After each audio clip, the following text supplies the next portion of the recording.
कल रात 2:30 बजे जब हमारे देश में ज्यादातर लोग सो रहे थे, अमेरिका में प्रेसिडेंट डोनाल्ड ट्रंप हमारे प्रधानमंत्री नरेंद्र मोदी की तारीफ कर रहे थे।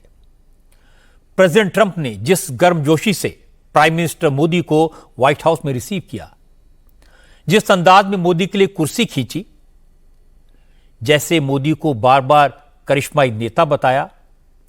जब प्रेसिडेंट ट्रंप ने कहा कि वो अच्छे नेगोशिएटर हैं, लेकिन मोदी उनसे बेहतर नेगोशिएटर हैं, टफ नेगोशिएटर हैं।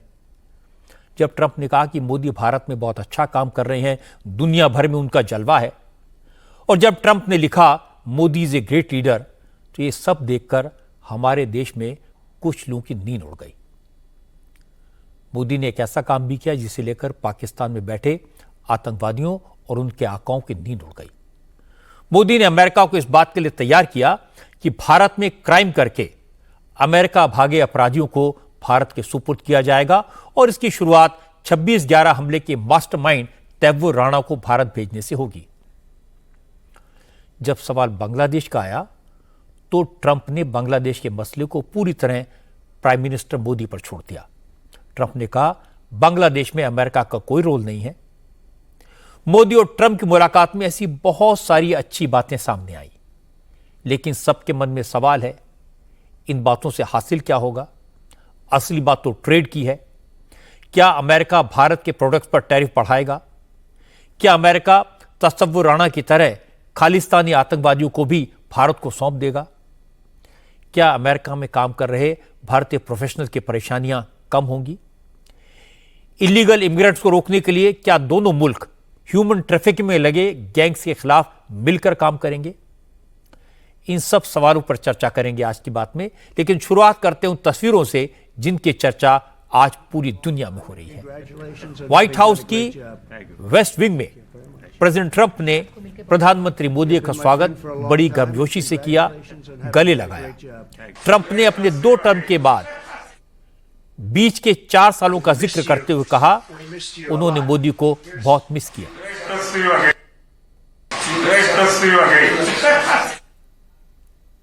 इसके बाद मोदी को अपनी कैबिनेट के मेंबर से मिलवाया। विदेश मंत्री मार्को रूबियो, व्हाइट हाउस की chief of staff Susie Wiles, deputy chief of staff Stephen Miller, national security adviser Mike Waltz, department of government efficiency के चीफ एलन मस्क समेत ट्रंप कैबिनेट के कई मेंबर्स इस मीटिंग में मौजूद थे। बातचीत शुरू होने से पहले ट्रंप ने प्रधानमंत्री मोदी को अपने साइन की हुई एक फोटोग्राफ्स की बुक गिफ्ट की। बुक के पहले पन्ने पर ट्रंप ने लिखा, prime minister Modi you are great. इस तस्वीरों की किताब में मोदी और ट्रंप की मजबूत दोस्ती की गवाही है। पुरानी तस्वीरों को संकलित किया गया है। जब मोदी गेस्ट बुक पर साइन करने के लिए व्हाइट हाउस के कैबिनेट रूम में पहुंचे, तो वहां ट्रंप ने खुद मोदी के लिए कुर्सी खींची। ये तस्वीरें देखकर दुनिया हैरान रह गई। दुनिया के सबसे ताकतवर मुल्क के प्रेसिडेंट भारत के प्रधानमंत्री के प्रति जो सम्मान दिखा रहे थे, वो इंटरनेशनल डिप्लोमेसी में बहुत कम देखने को मिलता है। लोग ये देखकर चौंक गए कि जब तक मोदी कुर्सी पर बैठकर साइन कर रहे थे, तब तक ट्रंप ने पीछे खड़े होकर उनका वेट किया, और मोदी के उठने पर कुर्सी को फिर से पीछे खींचकर उनके निकलने का रास्ता बनाया। इन फॉर्मेलिटीज के बाद मोदी और ट्रंप बात करने के लिए बैठे। मोदी ने और ट्रंप ने एक दूसरे की जमकर तारीफ की। ट्रंप ने नरेंद्र मोदी को महान नेता बताया। ट्रंप ने कहा कि मोदी बहुत स्मार्ट हैं।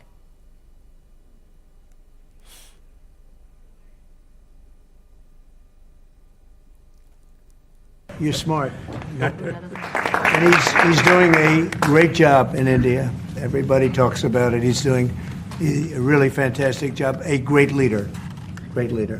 ट्रंप के जेस्चर का मोदी ने तुरंत जवाब दिया। मोदी ने भी ट्रंप के मिशन की तारीफ की। कहा प्रेसिडेंट ट्रंप जिस तरह हमेशा अमेरिका के हित के बारे में सोचते हैं, वो बहुत से नेताओं के लिए इंस्पायरिंग है। मोदी ने कहा कि ट्रंप की तरह वो भी भारत को 2047 तक विकसित राष्ट्र, डेवलप्ड कंट्री बनाने के लिए दिन रात मेहनत में लगे हैं। मैं राष्ट्रपति ट्रंप से एक बात हमेशा अप्रिशिएट करता आया हूं, सीखता आया हूं कि वे राष्ट्रहित को सर्वोपरि रख करके काम करते हैं। राष्ट्रपति ट्रंप की तरह मुझे भी भारत के हितों को सर्वोपरि रखते हुए कार्य करना ये मेरे लिए सौभाग्य की बात है। राष्ट्रपति ट्रंप की जब भी बात आती है तब मेक अमेरिका ग्रेट अगेन हर किसी को याद आता है, हर किसी को उससे प्रेरणा मिलती है। वैसे ही भारत में विकसित भारत 2047 जब भारत की आजादी के 100 साल होंगे तब तक भारत को विकसित बनाने के संकल्प के साथ 140 करोड़ देशवासियों का संकल्प, उसको आज नई गति मिल रही है, नई ऊर्जा मिल रही है। व्हाइट हाउस में मीडिया से बात करने के बाद दोनों नेताओं के बीच बातचीत शुरू हुई। ट्रेड से लेकर टेक्नोलॉजी तक, डिफेंस से लेकर स्पेस तक, टैरिफ से लेकर टेरर तक, तमाम मुद्दों पर प्रधानमंत्री मोदी और प्रेसिडेंट ट्रंप के बीच खुलकर बात हुई। भारत ने तय किया कि वो अमेरिका से एडवांस्ड वेपन्स खरीदेगा, तेल और गैस के इंपोर्ट को बढ़ाएगा। दोनों देशों ने आपसी व्यापार को अगले 5 साल में डबल करके $500 बिलियन तक ले जाने का टारगेट रखा है। मोदी ने कहा कि प्रेसिडेंट ट्रंप के मागा यानी मेक अमेरिका ग्रेट अगेन की तरह वो भी make India great again mission पर काम कर रहे हैं और दोनों को मिला दें तो भारत और अमेरिका की पार्टनरशिप मेगा यानी बहुत बड़ी हो जाती है। अमेरिका के लोग राष्ट्रपति ट्रंप के मोटो मेक अमेरिका ग्रेट अगेन यानी मागा से परिचित है। भारत के लोग भी विरासत और विकास की पटरी पर विकसित भारत 2047 के दृढ़ संकल्प को लेकर तेज गति शक्ति से विकास की ओर अग्रसर है। अमेरिका की भाषा में कहूं तो विकसित भारत का मतलब मेक इंडिया ग्रेट अगेन यानी मिगा।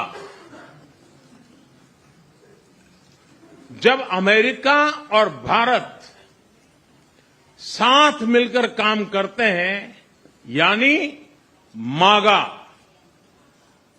मागा प्लस मिगा, तब बन जाता है मेगा पार्टनरशिप फॉर प्रॉस्पेरिटी। और यही मेगा स्पिरिट हमारे लक्ष्यों को नया स्केल और स्कोप देती है। फ्रेंड्स, आज हमने द्विपक्षीय व्यापार को 2030 तक 2 गुना से भी अधिक बढ़ाकर $500 बिलियन तक पहुंचाने का लक्ष्य निर्धारित किया है। नोट करने की बात यह कि प्रेस कॉन्फ्रेंस में भी ट्रंप ने मोदी की खुले दिल से तारीफ की। दुनिया भर के पत्रकारों की मौजूदगी में ट्रंप ने कहा कि मोदी उनके पुराने दोस्त हैं। उन्हें 5 साल पहले भारत दौरे के वक्त मोदी की मेजबानी आज भी याद है। I'm thrilled to welcome the Prime Minister of India, my friend, Narendra Modi, back to the White House. We spent a lot of time here and a lot of time in India, and he's a very special man. Prime Minister, it is a pleasure to extend to you the same hospitality that you showed Melania and myself when we traveled to your beautiful country 5 years ago. It's hard to believe so long ago, and it seemed like yesterday. It was beautiful. We opened the cricket stadium, 129,000 seats, I think the largest stadium in the world, and it was an incredible period of time. There is truly a special bond between the United States and India, and the world's oldest democracy and the world's largest democracy, and I believe the world's largest country in terms of the numbers of people. इसके बाद Trump ने अपने favourite subject यानी business deals की बात की। President Trump ने कहा कि भारत अमेरिका से एनर्जी यानी तेल और गैस का इंपोर्ट बढ़ाएगा। अमेरिका भी भारत को नए नए हथियार, मिसाइल्स, हेलीकॉप्टर्स और फाइटर प्लेन्स देगा। ट्रंप ने कहा कि वो भारत को अमेरिका के 5th जनरेशन के फाइटर प्लेन F-35 देने से इसकी शुरुआत कर रहे हैं।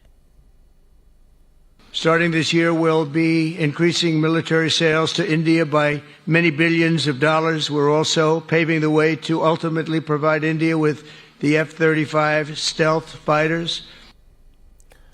प्रेसिडेंट डोनाल्ड ट्रंप पूरी दुनिया में डील मेकर के तौर पर मशहूर हैं। प्रधानमंत्री मोदी ने भी ये बात कही, लेकिन जब एक रिपोर्टर ने ट्रंप से पूछा कि आज की बातचीत में टफ नेगोशिएटर कौन रहा, बाजी किसके हाथ लगी, तो ट्रंप ने दो टूक लफ्जों में कहा कि मोदी उनसे बड़े डील मेकर हैं, दोनों का कोई मुकाबला ही नहीं। Mr. President, you spoke about Prime Minister Modi as a tough negotiator. Who was a tougher negotiator today and who has a better negotiating tactic when it comes to tariffs? Oh, he's a much tougher negotiator than me, and he's a much better negotiator than me. There's not even a contest. President Trump और मोदी की meeting में पाकिस्तान का जिक्र नहीं हुआ, लेकिन मोदी और Trump ने वॉशिंगटन से पाकिस्तान को एक क्लियर मैसेज दिया। ट्रंप ने साफ कहा कि दुनिया भर में कट्टरपंथी इस्लामिक आतंकवाद तेजी से फैल रहा है और इसका मुकाबला वो भारत के साथ मिलकर करेंगे। ट्रंप ने कहा उन्होंने आतंकवाद के खिलाफ इस मुहिम की शुरुआत आज से ही कर दी है और अमेरिका 26/11 मुंबई हमले के आरोपी तैमूर राणा को बहुत जल्द भारत के हवाले कर देगा। ट्रंप ने बताया कि उन्होंने तैमूर राणा के एक्स्ट्रेडिशन की फाइल पर साइन कर दिए हैं। The United States and India will be working together like never before to confront the threat of radical Islamic terrorism, a threat all over the world, actually.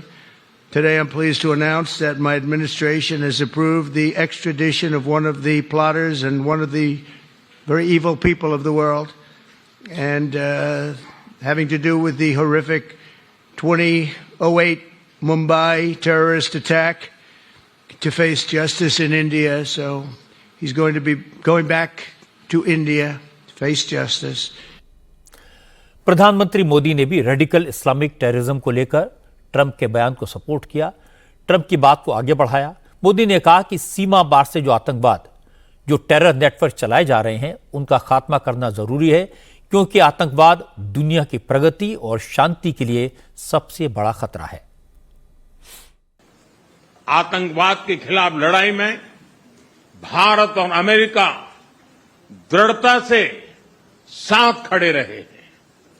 हम सहमत हैं कि सीमा पार आतंकवाद के उन्मूलन के लिए ठोस कार्रवाई आवश्यक है और मैं राष्ट्रपति जी का आभारी हूं कि उन्होंने 2008 के जिसने भारत में नरसंहार किया था, उस मुजरिम को अब भारत के हवाले करने का निर्णय किया है। भारत की अदालतें उचित कार्रवाई करेंगी।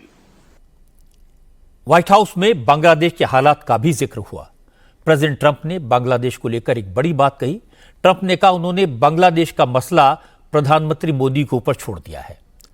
असल में ट्रंप से सवाल किया गया था, क्या बांग्लादेश में शेख हसीना के तख्ता पलट में अमेरिका के डीप स्टेट का हाथ था? तो ट्रंप ने कहा शेख हसीना के तख्ता पलट में अमेरिकन एजेंसीज का कोई रोल नहीं था। इसके बाद ट्रंप ने कहा कि बांग्लादेश के सब्जेक्ट को वो मोदी पर छोड़ते हैं, क्योंकि मोदी काफी समय से यह जिम्मेदारी निभा रहे हैं और वो बांग्लादेश से निपट लेंगे। There was no role for our deep state. It was this is something that the Prime Minister has been working on for a long time and has been worked on for hundreds of years, frankly. I've been reading about it. But I will leave Bangladesh to the Prime Minister. Bangladesh को लेकर Trump का बयान काफी important है, क्योंकि वो पहले कई मौकों पर बांग्लादेश में हिंदुओं पर हो रहे जुल्म पर चिंता जाहिर कर चुके हैं। ट्रंप ने बांग्लादेश के कट्टरपंथियों को वार्निंग भी दी थी। ट्रंप कैबिनेट में डायरेक्टर नेशनल इंटेलिजेंस तुलसी गबार्ड ने भी बांग्लादेशी हिंदुओं पर हो रहे अत्याचारों को लेकर नाराजगी जताई थी। बांग्लादेश की यूनुस सरकार से कट्टरपंथियों पर लगाम लगाने को कहा था। अब एक बार फिर ट्रंप ने क्लियर कर दिया कि बांग्लादेश से निपटने में मोदी सक्षम है। इसके अलावा ट्रंप और मोदी की बातचीत में इलीगल इमिग्रेंट्स का मुद्दा भी उठा। इस मामले में मोदी ने साफ साफ कहा, अगर किसी भी देश के नागरिक दूसरे देश में गैर कानूनी तौर पर जाते हैं तो वो गलत है। अमेरिका में जो इलीगल इमिग्रेंट्स हैं उन्हें वापस भारत भेजने पर कोई आपत्ति नहीं है, लेकिन यह प्रॉब्लम ग्लोबल है। इससे निपटने का तरीका भी ग्लोबल होना चाहिए। मोदी से सवाल किया गया था क्या उन्होंने भारत के इलीगल इमिग्रेंट्स के अमेरिका में हुए सलूक का मुद्दा ट्रंप के साथ बातचीत में उठाया। मोदी ने कहा असल में यह मसला उस पूरे इकोसिस्टम का है जो ह्यूमन ट्रैफिकिंग में लगा है। गरीब तबके के लोगों को झूठे सपने दिखाकर उनसे बड़ी रकम ऐंठी जाती है, फिर उन्हें गैर कानूनी तरीके से घुसपैठ करवाई जाती है। इसलिए अगर इलीगल माइग्रेशन को रोकना है तो सबसे पहले उन गैंग्स को खत्म करना होगा जो ह्यूमन ट्रैफिकिंग में लगे हुए हैं। मोदी ने उम्मीद जताई कि ट्रंप एडमिनिस्ट्रेशन इस इकोसिस्टम का खात्मा करने में भारत के साथ सहयोग करेगा। सवाल सिर्फ भारत का नहीं है, वैश्विक रूप से हम इस मत के हैं कि गैर कानूनी तरीके से जो लोग दूसरे देशों में होते हैं उनको वहां रहने का कोई कानूनी अधिकार तो है नहीं। जहां तक भारत और अमेरिका का सवाल है, हमने हमेशा कहा है कि जो वेरीफाइड होगा, कि जो सच्चे अर्थ में भारत का ही नागरिक होगा, वो अगर अमेरिका में गैर कानूनी तरीके से रहता है तो उसको वापस लेने के लिए भारत तैयार है। लेकिन बात हमारे लिए वहां से रुकती नहीं है। ये सामान्य परिवारों के बच्चे होते हैं, उनको बड़े बड़े सपने दिखाए जाते हैं और उनको ज्यादातर ऐसे होते हैं उनको गुमराह करके लाया जाता है। और इसलिए ये ह्यूमन ट्रैफिकिंग में जुड़े हुए पूरे इकोसिस्टम पर हमने वार करना चाहिए। और अमेरिका और भारत मिल करके हमारी कोशिश है और हमारी कोशिश रहनी चाहिए कि इस प्रकार की पूरी इकोसिस्टम को हमें जड़ मूल से नष्ट करना चाहिए ताकि ह्यूमन ट्रैफिकिंग बंद हो और गरीब लोगों को जो अपनी धन दौलत बेच करके ऐसे बड़े बड़े सपने दिखा करके उनको अंधेरे में रख करके ले जाया जाए, उनके साथ भी अन्याय है। और इसलिए हमारी बड़ी लड़ाई उस पूरे इकोसिस्टम के खिलाफ है और मुझे विश्वास है कि राष्ट्रपति ट्रंप भी इस इकोसिस्टम को खत्म करने में भारत का पूरा सहयोग करेंगे। 2 हफ्ते पहले अमेरिका ने गैर कानूनी तौर पर अमेरिका में घुसे 104 भारतीय नागरिकों को डिपोर्ट किया था। अब यह खबर आई है कि 109 भारतीयों को लेकर अमेरिका का एक और एयरक्राफ्ट कल भारत आने वाला है। उस पर हंगामा हो उससे पहले मोदी ने साफ कर दिया अगर किसी देश में कोई गैर कानूनी तौर पर घुसेगा तो उसका स्वागत तो नहीं किया जा सकता। वैसे इस मीडिया इंटरेक्शन के दौरान नरेंद्र मोदी से गौतम अडानी के बारे में भी सवाल पूछा गया। गौतम अडानी का नाम लेकर एक अमेरिकी पत्रकार ने मोदी से पूछा कि अडानी के खिलाफ अमेरिका में जो मुकदमा दर्ज किया गया है क्या उन्होंने उसके बारे में भी ट्रंप से बात की। इस सवाल पर मोदी ने कहा कि प्रधानमंत्री के तौर पर भारत का हर नागरिक उनके लिए परिवार का सदस्य है, लेकिन जब 2 देशों के राष्ट्राध्यक्ष मिलते हैं तो किसी एक व्यक्ति पर बात नहीं करते। भारत एक लोकतांत्रिक देश है और हमारे संस्कार, हमारी संस्कृति वसुधैव कुटुंबकम की है। हम पूरे विश्व को अपना एक परिवार मानते हैं। हर भारतीय को मैं अपना मानता हूं। दूसरी बात है, ऐसे व्यक्तिगत मामलों के लिए 2 देश के मुखिया न मिलते हैं, न बैठते हैं, न बात करते हैं। जब जब विदेश में मोदी को सफलता मिलती है, सम्मान मिलता है, हमारे देश में कुछ लोगों को मिर्ची लगती है। राहुल गांधी को मोदी के पूरे अमेरिका विजिट में सिर्फ अडानी का भूत दिखाई दिया। मुझे लगता है कि अडानी के सवाल पर भी मोदी ने करारा जवाब दिया। क्या 2 देशों के हेड मिलेंगे तो वो अडानी को डिस्कस करेंगे, कोई दूसरा टॉपिक नहीं है। राहुल गांधी और उनके सपोर्टर्स को यह दिखाई नहीं दिया कि ट्रंप ने मोदी का किस गर्मजोशी से स्वागत किया। वी मिस्ड यू कहा, फिर बुक पर मोदी को ग्रेट लिखा। ट्रंप ने मोदी के लिए कहा कि वो बेटर और टफ नेगोशिएटर हैं। अगर हमारे देश के प्रधानमंत्री के लिए अमेरिका के प्रेसिडेंट ये सब कहा तो हमें इस पर खुश होना चाहिए या जलकर सिर पीटना चाहिए। पूरे ट्रिप में अडानी को ढूंढना चाहिए। ट्रंप ने जो कहा वो सिर्फ मोदी का नहीं, भारत का सम्मान है। और यह सही है कि मोदी और ट्रंप दोनों के लिए अपनी डोमेस्टिक पॉलिटिक्स ज्यादा इंपॉर्टेंट है। दोनों जनता द्वारा चुनकर आए हुए लीडर हैं। दोनों ने अपने अपने लोगों से इकोनॉमिक डेवलपमेंट के बड़े बड़े वादे किए हैं, सपने दिखाए हैं। दोनों की नीति अपने अपने देश को समृद्धि के शिखर पर ले जाने की है। दोनों इसके लिए मेहनत कर रहे हैं। इसलिए नेगोशिएशन भी होंगे, पैंतरेबाजी भी होगी, और यह सब कुछ एक दिन में, एक मीटिंग में, एक विजिट में नहीं हो सकता। भारत और अमेरिका के रिश्ते पहले से ज्यादा मजबूत हुए हैं और हमें नरेंद्र मोदी पर भरोसा करना चाहिए कि वो ट्रंप से डील करने में सक्षम है और भारत के इंटरेस्ट का पूरा ध्यान रखेंगे। अब बात करते हैं देश की कुछ खबरों की। आज मुंबई में न्यू इंडिया कोऑपरेटिव बैंक की ब्रांचेस के सामने हजारों लोगों की भीड़ लगी। सुबह सुबह जैसे लोगों को पता लगा कि न्यू इंडिया कोऑपरेटिव बैंक पर रिजर्व बैंक ने बैन लगा दिया है, बैंक से पैसा निकालने, पैसा जमा करने, कर्ज लेने और किसी भी तरह के कैश ट्रांजैक्शन पर पाबंदी लगा दी गई है, तो हजारों लोग बैंक की ब्रांच के बाहर जमा हो गए। किसी को बैंक के भीतर नहीं घुसने दिया गया, कोई बताने वाला भी नहीं था, इसलिए लोग पैनिक में आ गए। रिजर्व बैंक का कहना है कि न्यू इंडिया कोऑपरेटिव बैंक की मौजूदा लिक्विडिटी पोजीशन को देखते हुए यह एक्शन लिया गया है। अगले 6 महीने तक बैंक के साथ किसी तरह का कैश ट्रांजैक्शन नहीं हो पाएगा। हालांकि आरबीआई के नियमों के मुताबिक डिपॉजिट इंश्योरेंस स्कीम के तहत एलिजिबल अकाउंट होल्डर्स को अधिकतम 5 लाख रुपए तक का बीमा कवर मिलेगा। क्योंकि आरबीआई की पाबंदी के बाद बैंक के कस्टमर्स का पैसा फंस गया, न्यू इंडिया कोऑपरेटिव बैंक में ज्यादातर गरीब और मिडिल क्लास के लोगों के अकाउंट हैं। किसी ने पाई जोड़कर अपनी गाड़ी कमाई को बुढ़ापे के लिए जमा किया है, किसी को बेटी की शादी करनी है, किसी को इलाज कराना है, किसी को बच्चे की फीस जमा करानी है, लेकिन फिलहाल वो बैंक से पैसे नहीं निकाल सकते। बैंक के बाहर लोग 5-5 घंटे तक लाइन में खड़े रहे, लेकिन बैंक की तरफ से उन्हें कोई इंफॉर्मेशन नहीं दी गई। अपनी तकलीफ बताते बताते बैंक के बाहर खड़े ज्यादातर बुजुर्गों की आंखें भर आई, गला रुंध गया। उन्हें समझ नहीं आ रहा कि वो करें तो क्या करें, जाएं तो कहां जाएं।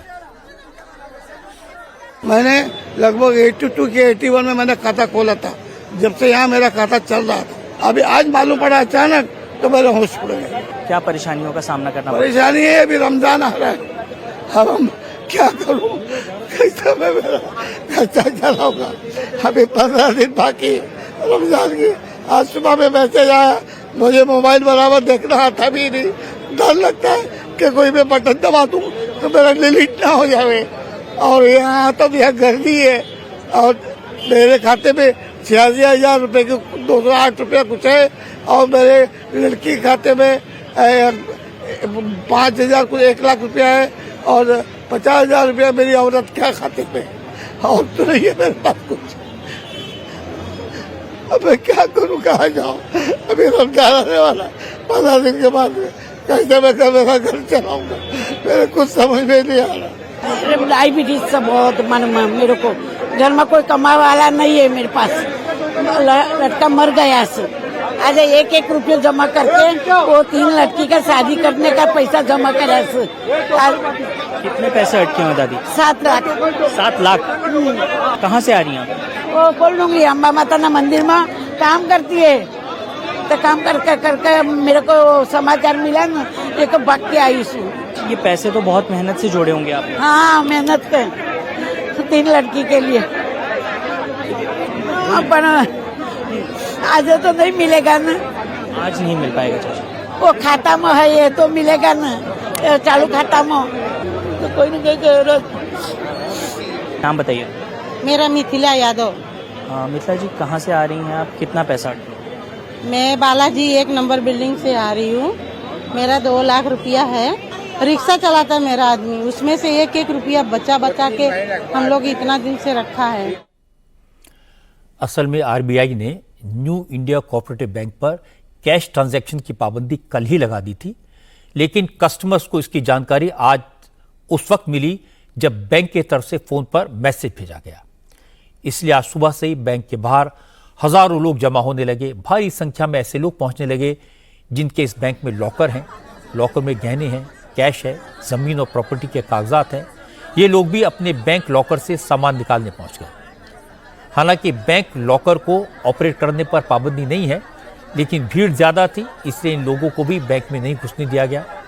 बैंक की तरफ से कहा गया एक दिन में 100 लोगों को लॉकर ऑपरेट करने की इजाजत होगी। 100 लोगों को टोकन भी दिया गया। ये लोग भी घंटों तक इंतजार करते रहे, लेकिन बैंक का दरवाजा नहीं खुला। लोकर के लिए जवाबदार पर्सन को आके बोलना चाहिए कि लोकर ऑपरेट होने देंगे, ये टाइम है वो टाइम है, आप लोग आओ। वो उनका रिस्पॉन्सिबिलिटी है, वो बोलना चाहिए। काफी एजेड पीपल्स भी है यहाँ पे। टोकन देने को बोलो ना, इधर सब लोग 2-2, 3-3 घंटे से खड़े। टोकन देने को बोलो ना। बैंक की तरफ से कोई आया आप लोग को जानकारी देने के लिए मदद? कोई नहीं आया है बाहर। कब से खड़े, क्या नाम है आपका? 3 घंटे से खड़े, संध्या नाम है। हम सीनियर सिटीजन है और नीचे और ऊपर दोनों जगह पे लॉकर है, तो देव टू अरेंज ना। आप कह रहे हैं कि आपका 35 लाख अंदर 30 लाख फिक्स डिपॉजिट में है, तो वो कभी क्या होएगा वो हमें तो पता नहीं। लॉकर निकलेगा मगर फिक्स डिपॉजिट का क्या?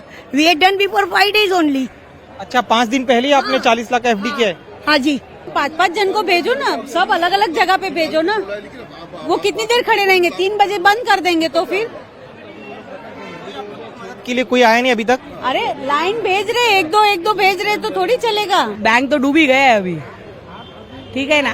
तो थोड़ा अपडेट देंगे तो अच्छा रहेगा, सब रिलैक्स हो जाएंगे। ये लॉकर वाले भी खामखा पैनिक हो रहे हैं, कुछ आके बाहर बोलेंगे। लॉकर तो वैसे भी सेफ रहते, आके बाहर बोलना चाहिए उन लोग को थोड़ा। इतना घाटा में फिर भी सबका पैसा लेता है वो लोग, ऐसा नहीं करने का ना। 2-3 घंटे से खड़े, आगे लाइन भी नहीं जा रही है। क्या बैंक की तरफ से कोई आ रहा है आपको बताने के लिए, मदद कर? कोई कुछ नहीं आया है। जो सुबह से आया था उसको भी बोल रहा है बंद करके निकल गए, और अभी उसकी मर्जी हिसाब से सब कर रहा है। बैंक का जो भी रिस्पॉन्सिबल पर्सन है ना, उनको टीवी पे आके बोलना मांगता है कि आप पैनिक मत हो, आप लोग का सबका लॉकर ऑपरेट करने को मिलेगा, वो बोलना मांगता है। लोग सिर्फ इतनी सी बात कह रहे हैं कि कोई आकर उन्हें बता दे, इंफॉर्मेशन तो दे। कुछ लोग ऐसे मिले जिन्होंने कल ही अपने अकाउंट में पैसे जमा कराए थे, FD करवाई थी, और आज ट्रांजैक्शन पर पाबंदी लग गई। इन लोगों ने कहा कि बैंक ने उनके साथ धोखा किया। अगर बैंक को कल ही RBI का आदेश मिल गया था तो उनका पैसा जमा क्यों कराया गया? क्या नाम है आपका? विमल कुमार जैन। विमल भाई, कब से बैंक अकाउंट है आपका और क्या काम करते हैं आप? हमारा ये बाजू में चेंबूर जैन गृह उद्योग जो दुकान है और श्री चेंबूर जैन भोजनशाला, दोनों का अकाउंट बैंक ओपनिंग हुई तब से है। कल भी मैंने 3 लाख रुपए भरा है। अच्छा, तो कल जब आप पैसे यहाँ पर डिपॉजिट करने आए तो क्या इधर इनकी तरफ से कोई जानकारी नहीं दी गई क्या इस तरह? कोई जानकारी नहीं दी गई हमको, आज सुबह मालूम पड़ा है सर। तो क्या आप लोगों को कोई पहली जानकारी दी गई थी कि घाटे में चल रहा है ऐसा कुछ? जानकारी कुछ हर बार देखो नया स्टाफ, इस टाइम तो रिसेंटली पूरा स्टाफ ही बदली कर दिया। हमेशा एक बदली करते, हर 2-6 महीने में एक बदली करता है, लेकिन इस टाइम तो करंटली सब स्टाफ बदली कर दी, एक को छोड़ के। जब आप यहाँ पे डिपॉजिट करने आते थे, बैंक भी काफी समय से यहाँ पर जो वित्तीय घाटे में चल रहा है, तो क्या कोई जानकारी आप लोगों को पहले दी गई थी कि ऐसी ऐसी समस्या है बैंक में, तकलीफ आगे चल के हो सकती है आप लोग? नहीं, ऐसा तो कोई जानकारी हमको था नहीं। अगर ऐसा जानकारी होता तो हम अकाउंट शायद वो बंद कर देते थे, पर अभी ऐसा अचानक से हुआ तो अभी आप पता नहीं आगे क्या होगा। जब आप यहाँ पर आते थे तो क्या बैंक की तरफ से कोई जानकारी दी जाती थी कि हमारी बैंक की वित्तीय हालत काफ़ी ख़राब चल रही है, घाटे में बैंक? कुछ नहीं, ऐसा कुछ है ही नहीं, दिया है नहीं बैंक। महाराष्ट्र मुख्यमंत्री देवेंद्र फडणवीस से इसके बारे में सवाल पूछा गया तो फडणवीस ने कहा RBI ने जो एक्शन लिया है वो नियमों के तहत लिया होगा, लेकिन लोगों को चिंता करने की जरूरत नहीं है। देखिए, RBI जब कोई बैंक खराब परफॉर्मेंस करती है, जब उसके जो एसेट्स होते हैं वो डिप्लीट होते हैं, तो RBI इस प्रकार के प्रतिबंध लगाती है, उस पर इंक्वायरी करती है, डिप्लीट होने वाले एसेट्स को रोकने की कोशिश करती है। अभी मेरे पास इसकी पूरी जानकारी नहीं है, लेकिन इसकी जो प्राथमिक जानकारी है उसके आधार पर मैं कहना चाहता हूं कि निश्चित रूप से RBI ने जो कार्रवाई की है वो सोच समझ कर ही की होगी। कोऑपरेटिव बैंक्स में अक्सर गरीब लोगों के अकाउंट होते हैं। मिडिल क्लास और छोटे दुकानदार भी खाता खुलवाते हैं, क्योंकि कोऑपरेटिव बैंक सेविंग अकाउंट में FD पर दूसरे बैंकों की तुलना में ज्यादा ब्याज देते हैं। कम इंटरेस्ट रेट पर और ज्यादा कागजी कार्रवाई के बगैर लोन दे देते हैं। कोऑपरेटिव बैंक का कल्चर महाराष्ट्र से शुरू हुआ। अब 29 राज्यों में कोऑपरेटिव बैंक्स हैं, लेकिन सबसे ज्यादा गड़बड़ियां इन्हीं बैंकों में होती हैं। महाराष्ट्र में तो पिछले 4 साल में ऐसे कई बैंक डूब चुके हैं। इसलिए न्यू इंडिया कोऑपरेटिव बैंक पर पाबंदी लगने से मुंबई में पैनिक ज्यादा है। अचानक किसी को पता लगे कि वो अपने अकाउंट से अपना ही पैसा नहीं निकाल सकता तो परेशान होना लाजमी है। बैंक के सामने खड़े गरीब लोगों की बात सुनकर यह लगता है कि रिजर्व बैंक को कुछ ऐसा प्रबंध करना चाहिए जिससे लोग कम से कम रोजमर्रा के खर्चे पूरा करने लायक पैसा तो अपने अकाउंट से निकाल सकें। और बैंक के ग्राहकों को साफ साफ बताना चाहिए उनका पैसा कब तक वापस मिल जाएगा, क्योंकि बैंक में जो गड़बड़ घोटाला हुआ उससे आम ग्राहकों का कोई लेना देना नहीं है, उनका कोई कसूर नहीं है, इसलिए उनको इसकी सजा नहीं मिलनी चाहिए। आज बीजेपी ने राहुल गांधी के करीबी कांग्रेस के सांसद गौरव गोगोई की वाइफ एलिजाबेथ कोलबर्न के पाकिस्तानी लिंक पर सवाल उठाए। असम के मुख्यमंत्री हिमंता का आरोप है कि गौरव गोगोई की वाइफ एलिजाबेथ शादी से पहले तौकीर शेख के साथ काम करती थी। तौकीर शेख आईएसआई में बड़े पद पर काम कर चुका था, पाकिस्तान के प्लानिंग कमीशन का मेंबर था। शादी के बाद 2015 में गौरव गोगोई ने पाकिस्तानी हाई कमिश्नर अब्दुल बासित से मुलाकात की थी। इसकी जानकारी होम मिनिस्ट्री को नहीं दी। हिमबंदा ने ट्विटर पर लिखा कि पाकिस्तानी हाई कमीशन से मिलने के बाद गौरव गोगोई ने पार्लियामेंट में जो सवाल पूछे उनमें से ज्यादातर नेशनल सिक्योरिटी से जुड़े सवाल थे। उन्होंने वो सारे सवाल ट्विटर पर पोस्ट कर दिए जो 2015 में गौरव गोगोई ने लोकसभा में पूछे थे। हिमंता का आरोप है कि पाकिस्तानी हाई कमीशन से मुलाकात के बाद ही लोकसभा में गोगोई ने ऐसे सवाल क्यों पूछे जिनके जवाब से भारत के न्यूक्लियर प्रोग्राम की कॉन्फिडेंशियल इंफॉर्मेशन बाहर आ सकती थी। गौरव गोगोई के सवालों में स्ट्रेटेजिक जानकारियां क्यों मांगी गई, इसीलिए गौरव गोगोई पर हिमंता को शक होता है। हिमंता ने आज यह ऐलान किया कि गौरव गोगोई के बारे में जो खुलासे हो रहे हैं उनका संबंध नेशनल सिक्योरिटी से है या नहीं है, इस पर 16 फरवरी को होने वाली कैबिनेट की मीटिंग में विचार किया जाएगा। कैबिनेट तय करेगी गौरव गोगोई के खिलाफ क्या कार्रवाई की जाए। इसके बाद दिल्ली में बीजेपी के प्रवक्ता अजय आलोक ने भी हिमंता के आरोपों को दोहराया। अजय आलोक ने कहा, अगर कोई विदेशी नागरिक किसी भारतीय से शादी करता है तो उसे 6 महीने के भीतर भारतीय नागरिकता लेनी होती है, लेकिन गौरव गोगोई की वाइफ एलिजाबेथ कोलबर्न ने शादी के 8 साल बाद भी ब्रिटिश सिटीजनशिप नहीं छोड़ी है। उन्होंने भारत की नागरिकता नहीं ली है। इसके पीछे क्या वजह है, इसकी भी जांच होनी चाहिए। 13 में शादी होती है, 14 में इनको टिकट मिल जाता है, 15-14 में ये एमपी बन जाते हैं। 2015 में इनको पाकिस्तान हाई कमिश्नर इनवाइट करते हैं, अब्दुल बासित साहब, एक फर्स्ट टर्म एमपी को, जो कि ना की मेंबर है एक्सटर्नल अफेयर्स पैनल में या डिफेंस के पैनल में। इनको अपने स्टार्टअप के साथ जो पॉलिसी फॉर यूथ थी उसके लिए इनवाइट किया था। ये 40 से 50 लोगों को लेके पाकिस्तान हाई कमीशन में जाते हैं। ये उसकी तस्वीर है। अब 2-3 सवाल उठते हैं। पाकिस्तानी कंसुलेट से मिलने के बाद इन्होंने लोकसभा में जितने सवाल उठाए जो कि ऑन रिकॉर्ड हैं, वो भारत के सुरक्षा व्यवस्था पे ये सवाल थे। ये क्या इंगित करता है, ये जानकारी ये किसको दे रहे हैं? एलिजाबेथ कोलबर्न शादी के 8 साल बाद भारत की नागरिकता इन्होंने नहीं ली। क्यों? देखिए, बिंदुओं को जोड़ना यहां पे मुख्य अवलोकन है। कांग्रेस पार्टी को इस पे सवाल जवाब देने पड़ेंगे। ये स्ट्रैटेजिक मैरिज थी। आप ये देखिए कि पूर्वोत्तर क्षेत्र को डिस्टेबलाइज करने के लिए गौरव गोगोई पूर्व मुख्यमंत्री के बेटे हैं, उनको क्या यूटिलाइज किया गया?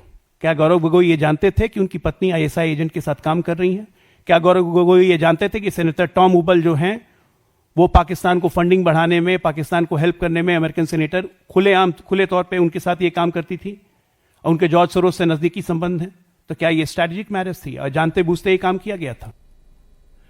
हालांकि गौरव गोगोई ने शुरू में हिमंता के आरोपों का कोई जवाब नहीं दिया था। उन्होंने ट्विटर पर सिर्फ इतना लिखा था कि अगर उनकी वाइफ आईएसआई एजेंट है तो वो रॉक एजेंट है, देश को कोई खतरा नहीं है। लेकिन आज जब बीजेपी ने मुद्दा उठाया तो गौरव गोगोई ने ट्विटर पर फिर लिखा, अब पानी सिर के ऊपर चला गया है और वो लीगल एक्शन लेंगे। इसके बाद तारिक अनवर ने गौरव गोगोई का बचाव किया। तारिक अनवर ने कहा कि पाकिस्तान हाई कमीशन में जाने से कोई गद्दार नहीं हो जाता। सारे नेता अलग अलग देशों की एम्बेसी में जाते हैं। अगर सरकार को इस पर एतराज है तो साफ साफ कह दे कि कोई भी पाकिस्तान हाई कमीशन में न जाए। तारिक अनवर ने कहा कि असम में गौरव गोगोई के परिवार का सम्मान है। उनकी छवि को खराब करने के लिए इस तरह के बेबुनियाद आरोप लगाए जा रहे हैं। मेरा ख्याल है ये सब फजूल सी बात है, इसमें कोई सच्चाई नहीं होगी। और ये सिर्फ चूँकि गौरव गोगोई डिप्टी लीडर है, आसाम से चुनकर लगातार आ रहे हैं, उनकी पॉपुलैरिटी है, उनका एक लोगों में सम्मान है, तो ऐसे व्यक्ति के ऊपर इस तरह का इल्ज़ाम लगाना है, उनके परिवार पर लगाना, ये बदले की भावना दिखता है। जब 30-40 लोगों के साथ गए तो इसका मतलब है कि कोई षड्यंत्र नहीं था। अगर षड्यंत्र करना होता तो वो अकेले जाते। और पाकिस्तान के साथ जो हमारा रिश्ता है, डिप्लोमेटिक रिश्ता तो आज भी है। सवाल ये है कि उन्होंने इनवाइट किया, जो डिफरेंट एम्बेसी है डिफरेंट कंट्री के, वो हम लोग को इनवाइट करते हैं तो उसमें सारे लोग जाते थे, कोई रुकावट। या तो गवर्नमेंट को सर्कुलर कर देना चाहिए था कि पाकिस्तान के बुलावे पर नहीं जाना चाहिए आपको। नागरिकता कोई भी आदमी कभी भी ले सकता है, ऐसी कोई बात नहीं है। नागरिकता लेने में विलम्ब हो सकता है, लेकिन वो की शादी एक ऐसे परिवार में हुई है जो परिवार बहुत ही जिसको कहा जाए भारत का, और ख़ासतौर पर आसाम में तो उस परिवार का बहुत उसकी इज्जत है, उसका सम्मान है। इसके बाद बदरुद्दीन अजमल की पार्टी भी गौरव गोगोई के सपोर्ट में उतरी। AIUDF के नेता रफीकुल इस्लाम ने कहा कि सारा झगड़ा मुख्यमंत्री की कुर्सी का है। नॉर्थ असम में गोगोई की पॉपुलैरिटी बढ़ रही है, इससे हिमंता घबरा गए हैं, इसीलिए गौरव गोगोई पर हमले कर रहे हैं। रफीकुल इस्लाम ने कहा कि अगर ये नेशनल सिक्योरिटी से जुड़ा मुद्दा था तो 10 साल बीजेपी की सरकार ने इस पर एक्शन क्यों नहीं लिया। असल ये हेमंत बिश्व शर्मा और गौरव गोगोई की मुख्यमंत्री बनने की लड़ाई है। अगर इस तरह के है जो हमारे आसाम के सीएम जो एलिगेशन लगा रहे हैं, तो इंडिया का होम मिनिस्टर क्या किया? अब 10, 12, 15 साल पहले वाला जो फोटो लाके दिखा रहे हैं, मोस्ट प्रोबेबली 2015 का, अब ये 25 है, 10 साल हो गया। 10 साल पहले अगर एक आदमी अपने कंट्री के खिलाफ कोई साजिश किया है, पाकिस्तान के एम्बेसडर के साथ बैठ के कोई मीटिंग लिया है और वो रूल्स के खिलाफ जाके इसे किया है, तो ये 10 साल से तो बीजेपी की सरकार है। और अभी तो 4-5 साल, कई साल से तो अमित शाह जी यहाँ होम मिनिस्टर है। तो अमित शाह जैसे लोग होम मिनिस्टर रहते हुए या बीजेपी की 10 साल से सरकार है, ये सब होते हुए अगर ये सब हो रहा था तो बीजेपी क्यों सो रही थी? किसी नेता की वाइफ फॉरेनर हो ये तो कोई गुनाह नहीं है। अगर गौरव गोगोई की वाइफ शादी से पहले तौकीर शेख के साथ काम करती थी, इसमें भी कोई प्रॉब्लम नहीं है। सवाल यह है, क्या वाकई में शादी के 8 साल बाद भी गौरव गोगोई की वाइफ ब्रिटिश सिटीजन बनी हुई है? क्या उन्होंने भारत की नागरिकता नहीं ली है? गौरव गोगोई ने पाकिस्तान हाई कमीशन से जुड़े सवालों का जवाब क्यों नहीं दिया? यह तर्क काफी नहीं है कि सरकार ने पिछले 10 साल में एक्शन क्यों नहीं लिया। ना ही इस बात में कोई दम है कि असम में इलेक्शन होने वाले हैं, इसलिए गौरव गोगोई पर हमला किया जा रहा है। जब इलेक्शन होते हैं तो सब एक दूसरे पर आरोप लगाते हैं, लेकिन जिनका दामन पाक साफ होता है वो तुरंत आकर जवाब देते हैं, और गौरव गोगोई को यही करना चाहिए। दिल्ली में नई सरकार का गठन हुआ नहीं, लेकिन बीजेपी और आम आदमी पार्टी के बीच जंग फिर से शुरू हो गई। अब मुद्दा बना है चीफ मिनिस्टर का ऑफिशियल ट्विटर हैंडल। बीजेपी ने अरविंद केजरीवाल पर दिल्ली के मुख्यमंत्री का ऑफिशियल ट्विटर हैंडल चुराने का आरोप लगाया है, उन्हें डिजिटल लुटेरा करार दिया है। असल में कल रात अचानक ट्विटर हैंडल सीएमओ दिल्ली का नाम बदलकर अरविंद केजरीवाल @वर्क कर दिया गया। इसमें केजरीवाल की फोटो लग गई। बीजेपी के नेताओं ने एलजी से शिकायत कर दी, केजरीवाल के खिलाफ एक्शन लेने की मांग की। दिल्ली बीजेपी के अध्यक्ष वीरेंद्र सचदेवा ने कहा, मुख्यमंत्री का official social media handle Kejriwal की पर्सनल प्रॉपर्टी नहीं है। सोशल मीडिया हैंडल चुराना सरकारी संपत्ति चुराने जैसा है। वीरेंद्र सचदेवा ने कहा उन्होंने एलजी से मांग की है कि मुख्यमंत्री के ऑफिशियल ट्विटर हैंडल को रिस्टोर किया जाए, केजरीवाल के खिलाफ लीगल एक्शन लिया जाए और आतिशी के किसी भी आदेश को मानने से अफसरों को रोका जाए। मैंने माननीय उपराज्यपाल साहब को पत्र लिखा है और उनसे निवेदन किया है कि जिस तरह से अरविंद केजरीवाल ने पूर्व मुख्यमंत्री रहते हुए दिल्ली सरकार के सीएमओ ऑफिस का अकाउंट हाईजैक किया है या हम कहेंगे अपहरण किया है, उसकी दिल्ली सरकार के आईटी विभाग उसके खिलाफ कानूनी कार्रवाई करे और जो भी कानूनी प्रक्रिया के तहत कार्रवाई हो सकती है वो भूतपूर्व मुख्यमंत्री अरविंद केजरीवाल के खिलाफ होनी चाहिए और इस तरह की घटनाएं आगे ना हो उसके लिए भी हमने उनसे निवेदन किया है।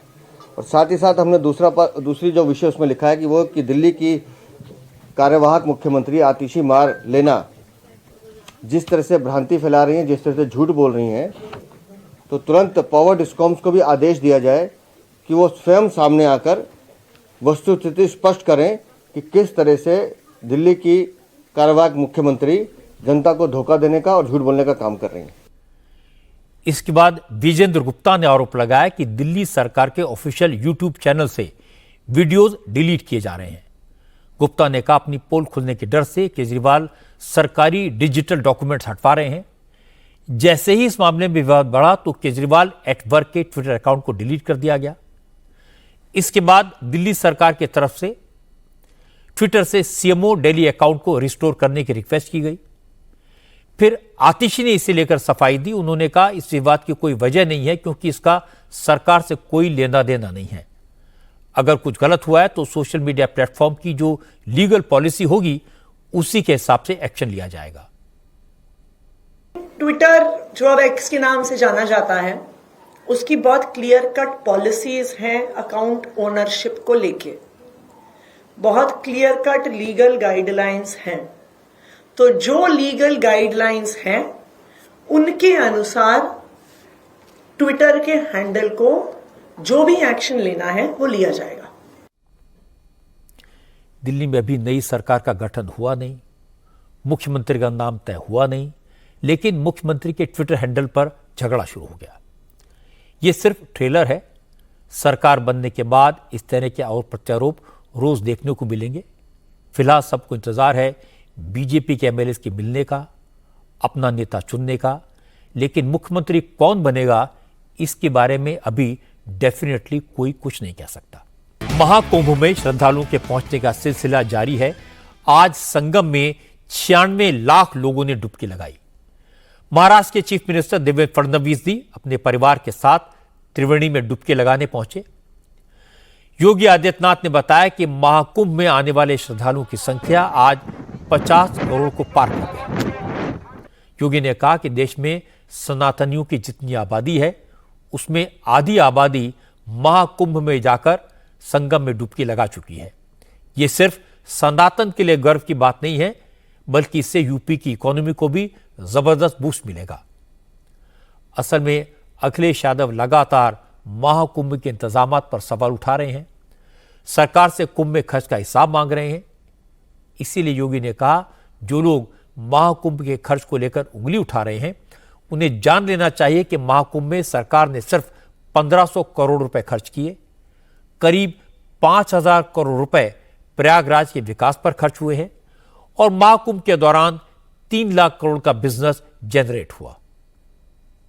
भारत के अंदर 140 करोड़ की आबादी, जिसमें 110 करोड़ की आबादी सनातन धर्मावलंबी है और उसमें से 50 करोड़ लोग आज तक आस्था की डुबकी प्रयागराज में लगा चुके हैं। और अब तो पहली बार यह भी देखने को मिला कि अक्षय वट के दर्शन भी वहां पे श्रद्धालु कर रहा है, पातालपुरी के दर्शन कर रहा है, सरस्वती कूप के दर्शन कर रहा है। एक नए कॉरिडोर के रूप में सभी विकसित हो गए हैं। याद करिए स्वतंत्र भारत में 1947 से लेके 2019 तक जहां तक आम जन और श्रद्धालु नहीं पहुंच पाता था, आज वहां पर भी श्रद्धालु पहुंच करके उन सुविधाओं का उपयोग कर पा रहा है। जो लोग उंगली उठाते हैं कि 6,000 5,000 करोड़ रुपए खर्च कर दिए कुंभ में, ये 6,000 और 5 करोड़ कुंभ में ही नहीं किए हैं, प्रयागराज सिटी के रिनोवेशन में भी खर्च किए हैं। कुंभ के आयोजन में कुल 1,500 करोड़ रुपए खर्च हुए हैं और बदले में अगर उत्तर प्रदेश को 3 लाख करोड़ रुपए का लाभ होता हो और यहाँ की अर्थव्यवस्था सुदृढ़ होती हो तो मुझे लगता है कि यह उत्तर प्रदेश के नौजवानों के लिए, उत्तर प्रदेश की जनता जनार्दन के लिए और नए भारत के लिए, उत्तर प्रदेश के लिए, जिसे हम आदरणीय प्रधानमंत्री जी की प्रेरणा से भारत की ग्रोथ इंजन के रूप में स्थापित कर रहे हैं। ये मान के चलिए जो 50-55 करोड़ लोग उत्तर प्रदेश में महाकुंभ के आयोजन के साथ जुड़ेंगे, ये उत्तर प्रदेश और देश की इकोनॉमी को कितना इसको बूस्ट प्राप्त मिलेगा, इसका अनुमान आप कर सकते हैं। मेरा अनुमान है कि उत्तर प्रदेश की अकेली अर्थव्यवस्था को महाकुंभ प्रयागराज के माध्यम से 3 लाख करोड़ रुपए की नई बढ़ोतरी होने जा रही है। योगी की बात अखिलेश यादव ने सुनी, उन्होंने इस पर सरकास्टिक कमेंट किया। अखिलेश यादव ने कहा महाकुंभ में 50 करोड़ नहीं 60 करोड़ श्रद्धालुओं ने डुबकी लगाई है और फिर कहा कि खर्च चाहे जितना हुआ हो लेकिन अगर इंतजाम अच्छे होते तो इतने लोगों की जान नहीं जाती। 50 करोड़ तो नहीं आए हैं, 60 करोड़ लोग आए हैं। आप भी झूठ मत बोला करो, आप उनकी गिनती कम मत करिए, आप गिनती कम कर करके आप उनको भी परेशानी में डाल रहे हो। जो आंकड़ा आएगा वो 60 करोड़ का आंकड़ा आएगा। आपने कुंभ में देखा कि अगर इनका इंफ्रास्ट्रक्चर अच्छा होता और जो तैयारी बताई थी कि 100 करोड़ की उन्होंने तैयारी की है, अगर 100 करोड़ की तैयारी होती तो लोगों को यह असुविधा नहीं होती। लोगों की जान गई है, लोग बड़े पैमाने पर परेशान हुए हैं। जाम में न केवल श्रद्धालु लोग और जो लोग आए थे दर्शन के लिए वो परेशान हुए, बल्कि आम जनता भी परेशान हुई है। लोगों की जान गई है। जो सरकार लगातार दावा कर रही है वो अभी तक ये नहीं बता पा रही कि जान कितनों की गई है। अखिलेश यादव की बातें सुनकर लगता है उन्हें यह बात बिल्कुल अच्छी नहीं लग रही कि महाकुंभ में 50 करोड़ लोग स्नान करके चले गए। तीसरा अमृत स्नान बड़े आराम से निपट गया। जब जब लोग महाकुंभ में प्रबंध की तारीफ करते हैं तो अखिलेश यादव जरूर व्यंग कसते हैं। इसका कारण भी कोई सीक्रेट नहीं है। महाकुंभ की तारीफ होगी तो योगी आदित्यनाथ की तारीफ होगी, ऑटोमेटिकली हो जाएगी। और उस पर योगी का यह कहना कि महाकुंभ में उत्तर प्रदेश को 3 लाख करोड़ का फायदा होगा, ये तो जले पर नमक छिड़कने जैसा है। हिमाचल के चंबा से आज एक चौंकाने वाली खबर आई है। चंबा डिस्ट्रिक्ट के गांव में एक खच्चर के जरिए सामान की ढुलाई हुई और इसके बदले खच्चर के मालिक को सरकारी खाते से 1,53,55,000 रुपए का पेमेंट किया गया।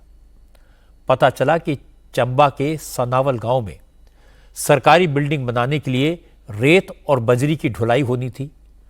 ऊंचाई पर गाड़ियां नहीं पहुंच सकती, इसलिए खच्चर के जरिए सामान ढुलाई होती है। गांव के एक शख्स को रेत बजरी ढोने का ठेका दिया गया और इसके बदले में 1,53,00,000 रुपए का पेमेंट हुआ। गांव वालों को इसकी भनक लगी तो उन्होंने शिकायत की। मामले की जांच हुई, आरोप सही पाया गया। पता लगा लेखराज नाम के जिस शख्स को खच्चर से रेती बजरी ढोने का ठेका दिया गया वो बीपीएल कैटेगरी में आता है।